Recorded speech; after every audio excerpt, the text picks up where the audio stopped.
السلام علیکم ورحمۃ اللہ وبرکاتہ۔ بسم اللہ الرحمن الرحیم۔ ناظرین کرام، میں امید کرتا ہوں کہ آپ سب لوگ خیریت سے ہوں گے انشاءاللہ تعالی۔ ناظرین کرام، یہ ہماری دنیا، اس کے مختلف نظام ایک ملکیت کے تحت چل رہے ہیں، دو کے تحت نہیں۔ میں آپ کو مثال کے ذریعے سمجھاتا ہوں۔ آپ مسجد کی طرف دیکھ لیں تو اب مسجد جو ہے اس میں ایک امام ہے۔ آپ مدرسے کی طرف دیکھ لیں کہ مدرسے میں ایک ناظم ہوتا ہے۔ پھر آپ فیکٹری کی طرف دیکھ لیں، فیکٹری میں بھی جو ہے وہ ایک مالک ہوتا ہے، ٹھیک ہے۔ پھر آپ کسی کنٹری یا ملک کی طرف دیکھ لیں، اس کا ایک ہی آپ کو صدر یا وزیر اعظم ملے گا۔ یعنی کہ دنیا کے مختلف نظام جو ہیں، ان میں سے کسی نظام کے دو مالک نہیں، کیونکہ ناظرین کرام اگر دو مالک ہوں گے تو ایک چاہے گا میری مرضی چلے، دوسرا چاہے گا میری مرضی چلے، تو اس طرح نظام جو ہے وہ درہم برہم ہو جائے گا۔ تو اس لیے ایک ہی مالک ہوا کرتا ہے۔ ناظرین کرام، اب سوال یہ ہے کہ ہماری دنیا کے چھوٹے چھوٹے نظام جو دو مالکوں کے تحت نہیں چل سکتے، تو پھر پوری کائنات کا نظام چلانے والا، پوری کائنات کا مالک ایک کیوں نہیں، دو کیوں ہیں، تین کیوں ہیں، چار کیوں ہیں، 5 10 20 30 50 کیوں ہیں، 100 1000 لاکھ کروڑ کیوں ہیں، اور کروڑوں کیوں ہیں؟ ناظرین کرام، یہ بات میں نے آپ کی خدمت میں اس لیے پیش کی ہے کیونکہ آج میں آپ کو بتلانا چاہتا ہوں کہ شرک کیا ہے۔ ناظرین کرام، ایک بات خصوصی طور پر یاد رکھیے گا، ویڈیو کو شروع کرنے سے پہلے میں یہ بات آپ کو بتانا چاہتا ہوں کہ شرک جو ہے اس سے بچنا بہت زیادہ ضروری ہے۔ آپ جانتے ہیں ناظرین کرام، شرک سے ہم کب بچیں گے؟ جب ہمیں شرک کا معنی پتا ہوگا۔ اب دیکھیں کہ جب ہمیں پتہ ہی نہ ہوگا کہ شرک کہتے کسے ہیں تو ہم شرک سے کیسے بچیں گے؟ تو اب میں آج آپ کو تفصیل سے بتلانے والا ہوں کہ شرک کسے کہتے ہیں، اس کی قسمیں کتنی ہوتی ہیں۔ تو ناظرین کرام، آپ نے ویڈیو پوری توجہ کے ساتھ دیکھنی ہے اور پوری دیکھنی ہے، سکپ نہیں کرنا، تاکہ آپ کو بات کی اچھی طریقے سے سمجھ آ سکے۔ تو چلیے ناظرین، چلتے ہیں کہ شرک کیا ہے۔ ناظرین کرام، شرک کا لغوی معنی ہوتا ہے ساجھے داری، حصے داری، پارٹنرشپ۔ اللہ تبارک و تعالی حصے داری سے پاک ہے، کیونکہ اللہ تبارک و تعالی ایبسولوٹ قادر ہیں، یعنی کہ اللہ تبارک و تعالی مکمل قدرت والے ہیں، اکیلے ہی ساری کائنات کا نظام چلا رہے ہیں۔ اللہ تبارک و تعالی کو کسی اور کی ضرورت قطعاً نہیں ہے۔ ناظرین کرام، شرک کی اصطلاحی طور پر دو قسمیں ہوتی ہیں، شرک فی الذات اور شرک فی الصفات۔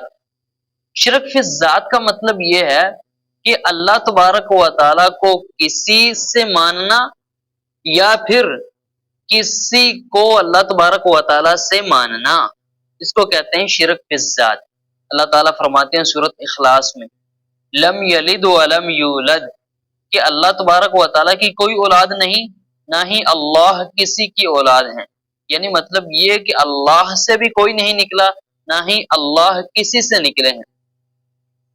ناظرین کرام، سورۃ توبہ میں اللہ تعالیٰ نے فرمایا کہ یہودی عزیر علیہ السلام کو اللہ کا بیٹا بتلاتے ہیں، عیسائی جو ہیں وہ عیسیٰ علیہ السلام کو اللہ کا بیٹا بتلاتے ہیں۔ اللہ فرماتے ہیں قاتلہم اللہ، اللہ ان ظالموں کو ہلاک کرے کہ انہوں نے کتنی بری بات کہی۔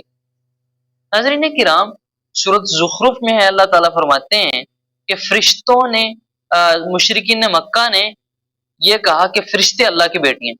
اللہ تعالیٰ غصے ہوئے فرمایا ستکتب شہادتہم، ان کی بات کو نوٹ کیا جا رہا ہے، ویسألون، اور کل قیامت کے دن ان سے سوال ہوگا کہ بتاؤ تمہارے پاس کیا دلیل ہے کہ فرشتے اللہ کی بیٹی ہیں۔ ناظرین کرام، آج ہم بھی تو یہی بات کرتے ہیں نا کہ جناب محمد رسول اللہ صلی اللہ علیہ وسلم یہ نور من نور اللہ، یعنی اللہ کے نور کا ایک حصہ۔ ناظرین کرام، لیکن اللہ تعالیٰ نے بڑی سختی سے اس بات کی نفی کی ہے۔ اللہ تبارک و تعالیٰ نے سورۃ الکہف میں فرمایا قل انما انا بشر مثلکم، اے نبی ان کو کہہ دیجئے کہ میں تمہاری طرح ایک انسان ہوں، نور نہیں ہوں، بشر ہوں میں۔ ناظرین کرام، یہ تھا شرک فی الذات۔ شرک فی الصفات کیا ہے؟ اگلی شرک کی دوسری قسم ہے شرک فی الصفات۔ ناظرین کرام، شرک فی الصفات کا مطلب یہ ہے کہ اللہ تبارک و تعالیٰ کی جو صفات ہیں ان کا وہ معنی جو اللہ کے لیے خاص ہے، اب یہ کہنا کہ مخلوق کے اندر بھی یہ معنی پایا جاتا ہے تو اس کو ہم کہیں گے شرک فی الصفات۔ یعنی کہ اللہ تبارک و تعالیٰ سنتا دیکھتا ہے تو کوئی کہے کہ جی ہماری طرح سنتا دیکھتا ہے، نعوذ باللہ۔ ناظرین کرام، اب رزق دینا، اولاد دینا صرف اللہ کے اختیار میں، لیکن کوئی کہے کہ مخلوق میں سے بھی جناب کوئی رزق دیتا ہے یا اولاد دیتا ہے تو ہم کہیں گے کہ یہ شرک فی الصفات کر رہا ہے، یعنی اللہ تبارک و تعالیٰ کی صفات میں شرک کر رہا ہے۔ اللہ تعالیٰ فرماتے ہیں سورۃ شورى میں لیس کمثلہ شیء، کہ اللہ جیسی کوئی چیز نہیں ہے۔ ناظرین کرام، شرک فی الصفات کی پھر 4 اقسام ہیں: شرک فی العلم، شرک فی التصرف، شرک فی العبادہ، شرک فی العادہ۔ تو یہ شرک فی الصفات کی 4 قسمیں ہم بھی ترتیب انشاءاللہ آپ کے سامنے تفصیل بیان کرتے ہیں۔ ناظرین کرام، سب سے پہلے ہے شرک فی العلم۔ شرک فی العلم کسے کہتے ہیں؟ کہ غیب کا علم صرف اللہ تبارک و تعالیٰ جانتا ہے اور کوئی غیب کا علم نہیں جانتا، چاہے کوئی نبی، ولی، پیر، پیغمبر، جن، فرشتہ ہو۔ آج ہم کہتے ہیں کہ نبی علیہ السلام عالم الغیب، اللہ تعالیٰ فرماتے ہیں قُلْ لَا يَعْلَمُ مَنْ فِي السَّمَاوَاتِ وَالْأَرْضِ الْغَيْبَ إِلَّا اللَّهُ، سورۃ نمل۔ فرمایا کہ آسمانوں کے اندر اور زمینوں کے اندر کوئی غیب نہیں جانتا سوائے اللہ کے۔ اللہ تعالیٰ نے ساری نفی کر دی، سب سے نفی کر دی، کوئی بھی غیب نہیں جانتا میرے سوا۔ اور نبی علیہ السلام کو ہم، جیسا کہ میں نے بتایا کہ ہم کھل کر عالم الغیب کہتے ہیں، آپ غیب جانتے تھے۔ ناظرین کرام، اللہ تبارک و تعالیٰ نے خود ہی اس بات کی نفی کروا دی آپ کی ہی زبانی۔ سبحان اللہ، کیا شان ہے اس کی۔ سورۃ الاعراف میں اللہ تعالیٰ فرماتے ہیں نبی ان کو کہہ دیجئے وَلَوْ كُنْتُ أَعْلَمُ الْغَيْبَ لَاسْتَكْثَرْتُ مِنَ الْخَيْرِ وَمَا مَسَّنِيَ السُّوءُ، کہ اگر، اے نبی ان کو کہہ دیجئے اگر میں غیب جانتا ہوتا، یعنی محمد صلی اللہ علیہ وسلم، تو میں تمام برائیوں کو جمع کر لیتا۔ یعنی میں غیب جانتا ہوتا، مجھے پتا ہوتا نا کہ برائیاں کہاں کہاں پڑی، میں ساری برائیاں اٹھا کے جمع کر لیتا اور مجھے کوئی تکلیف نہ پہنچتی۔ یعنی جب بھی مجھے تکلیف آنے لگتی تو میں اپنا دفاع کر لیتا، میں اپنے آپ کو کوئی تکلیف پہنچنے ہی نہ دیتا، کیونکہ میں غیب جو جانتا ہوں۔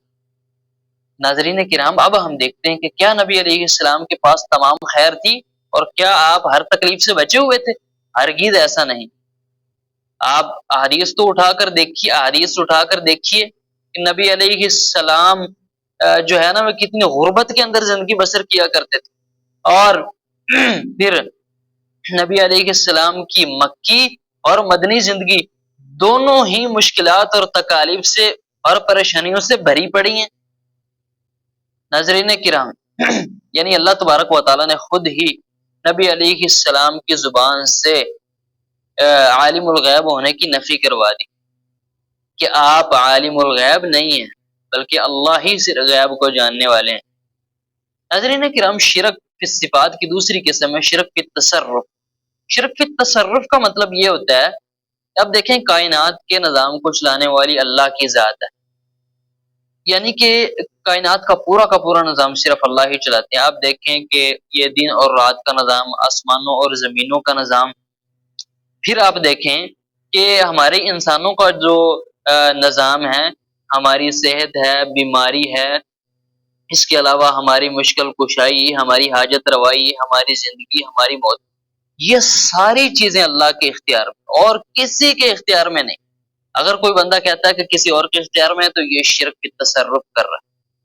شرک فی التصرف کا مطلب کائنات کا نظام چلانے میں اللہ اکیلا ہے۔ ناظرین کرام، اللہ تبارک و تعالیٰ نے سورۃ الاعراف میں اپنے نبی سے فرما دیا۔ آج تو ہم کہتے ہیں نا کہ آپ مختار کل ہیں، آپ کے پاس تمام طرح کے اختیار ہیں، لیکن نبی علیہ السلام سے کیا فرمایا گیا؟ اللہ تعالیٰ کیا فرماتے ہیں؟ نبی آپ کہہ دیجئے، کیا کہہ دیجئے کہ میں اپنی جان کے لیے بھی کسی نفع نقصان کا مالک نہیں ہوں، یہ سورۃ الاعراف۔ اور سورۃ الجن میں فرمایا نبی ان کو کہہ دیجئے میں تمہارے لیے کسی نفع نقصان کا مالک نہیں۔ ناظرین کرام، اب میرا چھوٹا سا سوال ہے کہ نبی علیہ السلام جیسی ہستی جن کی شان کا ہم تصور بھی نہیں کر سکتے، آپ انبیاء کے امام ہیں، آپ کون ہیں جن کے سر پر اللہ نے ختم نبوت کا تاج رکھا؟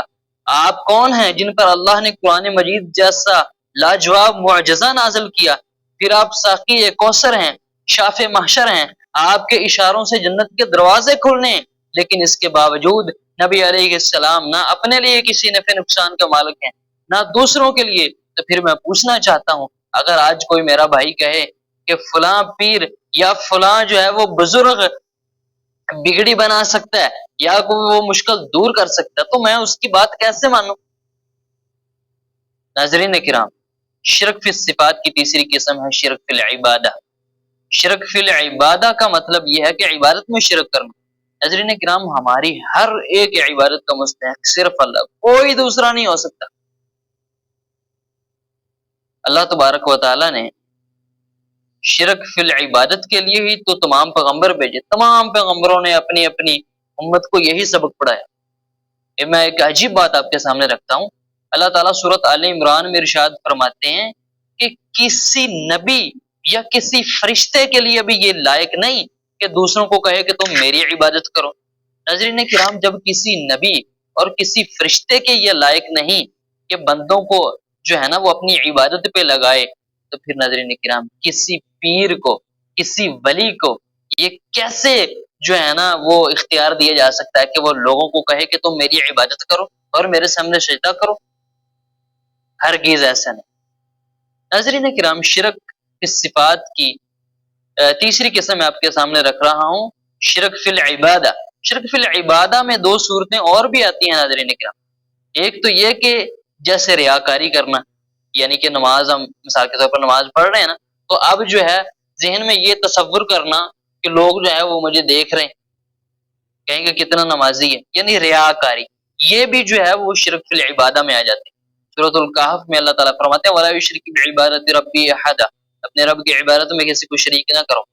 اور شرک فی العبادہ کی ناظرین ایک اور بھی قسم ہے، وہ بڑی خطرناک قسم، جس کی طرف ہماری توجہ نہیں، کہ پیر کی بات، مفتی کا فتویٰ اور امام کا قول بغیر دلیل کے ماننا، یعنی جو کچھ پیر نے کہہ دیا، مفتی صاحب نے کہہ دیا، امام صاحب نے کہہ دیا، وہ حق ہے، سچ ہے، اب کوئی جو ہے نا وہ اسے غلط ثابت نہیں کر سکتا، یعنی آنکھیں بند کر کے امام کے قول کو مانتے چلے جائیں۔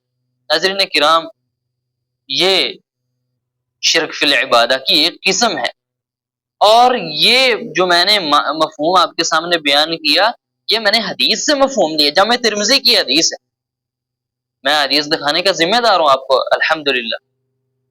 اور ناظرین کرام، شرک فی الصفات کی چوتھی قسم ہے شرک فی العادہ۔ شرک فی العادہ سے مراد یہ ہے ناظرین کرام، جو عام طور پر ہم کلمے بولتے رہتے ہیں شرک کے، لیکن ہم غور نہیں کرتے کہ کیا یہ بھی شرک میں آتے ہیں۔ اللہ تعالیٰ ہمیں سمجھ عطا فرمائے۔ شرک فی العادہ کا مطلب یہ ہے کہ دائیں ہاتھ میں جناب بڑی خارش ہو رہی ہے، اس کا مطلب یہ ہے کہ کوئی فائدہ پہنچنے والا ہے۔ بائیں ہاتھ میں بڑی خارش ہو رہی ہے، مطلب یہ ہے کہ کوئی نقصان جو ہے وہ مجھے آنے والا ہے۔ پھر جناب روٹی بڑی پھولدی پئی ہے جناب، لگتا ہے تنوں بڑی بھوک لگی، اور جو یار کوئنیاں نچھا مار رہے ہیں، لگتا ہے کہ جناب تین کو یاد کر رہے ہیں۔ اور پھر کرتے کیا ناظرین اکرام، سفر شروع کیا، بلی راستہ کاٹ گئی آگے سے، چلیے یار واپس، آج دا سفر منحوس ہی ہوئے گا۔ پھر اسی طریقے سے صبح سویرے کوئی کرایہ لینے آ گیا، ادھار لینے آ گیا دکان پر، کیا کہتا ہے، او جا منحوسا کتوں آ گئے، آج تو سارا دن بے برکتی ہی گزرے گا۔ ناظرین کرام، یہ باتیں جو ہیں وہ ہماری خود سے گھڑی ہوئی ہیں اور شرک کے اندر آتی ہیں۔ اب اس کی دلیل کیا ہے؟ دلیل اس کی یہ ہے، سورۃ یونس میں اللہ تعالیٰ نے فرمایا اپنے نبی کو کہ اے نبی، تیرے نفع نقصان کا مالک بھی میں ہوں۔ ناظرین کرام، جب نبی علیہ السلام کے نفع نقصان کا مالک اللہ ہے، تو پھر امتیوں کے نفع نقصان کے مالک کوئی دوسرے امتی ہوں گے؟ سوچنے والی بات ہے نا، کیسی عجیب بات۔ یعنی نفع نقصان کا مالک اللہ ہے، کوئی چیز ہمیں نہ نفع پہنچا سکتی ہے نہ نقصان پہنچا سکتی ہے، کوئی چیز بھی منحوس نہیں، نقصان پہنچتا تو اللہ کی طرف سے پہنچتا، اگر فائدہ پہنچتا تو وہ بھی اس کی طرف سے۔ ناظرین کرام، یہ تھی آج کی ویڈیو۔ اگر ویڈیو اچھی لگی ہو تو لائک ضرور کیجیے گا، کمنٹ بھی کر دیجیے گا، اور ویڈیو کو دوستوں تک شیئر بھی کر دیجیے گا، اور ابھی تک چینل کو سبسکرائب نہیں کیا تو پلیز کر لیجیے، بیل آئیکن کو بھی دبا دیجیے تاکہ ہماری ہر نئی آنے والی ویڈیو آپ تک پر وقت پہنچتی رہے۔ ناظرین، چلتے ہیں اگلی ویڈیو میں انشاءاللہ دوبارہ ملاقات ہوتی ہے۔ اللہ حافظ، السلام علیکم ورحمۃ اللہ وبرکاتہ۔